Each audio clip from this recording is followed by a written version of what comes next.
The Joe Rogan Experience. You guys are coming here. I'm like, I love these guys so much.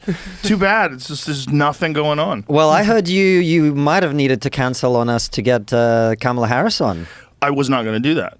I would have had to. I knew you guys flew from England, and I wasn't going to cancel on you because she had an opportunity to come in.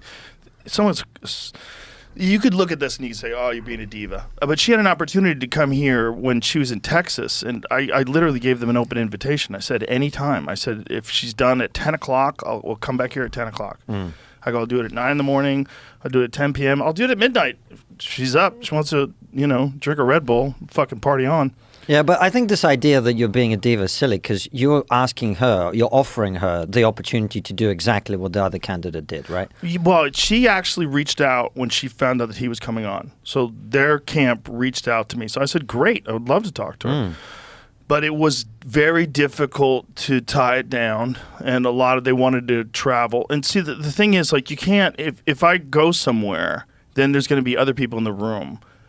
And they want to control a lot of things, I'm sure, according to the Brett Breyer interview on Fox. Like, people were waving them off.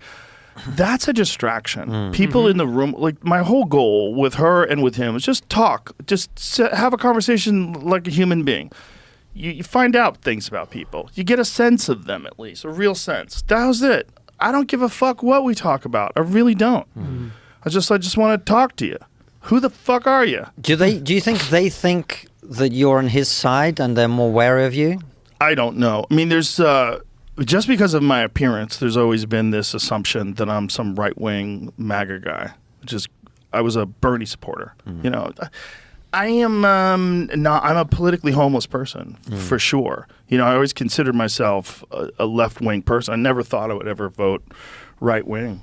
But then the tides of culture shifted in a very bizarre way.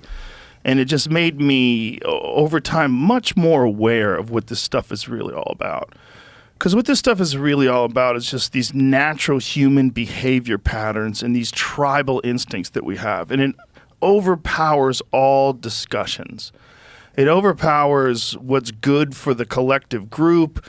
It overpowers everything. It's just people pick a fucking team, and then whatever that team says, they can do no harm.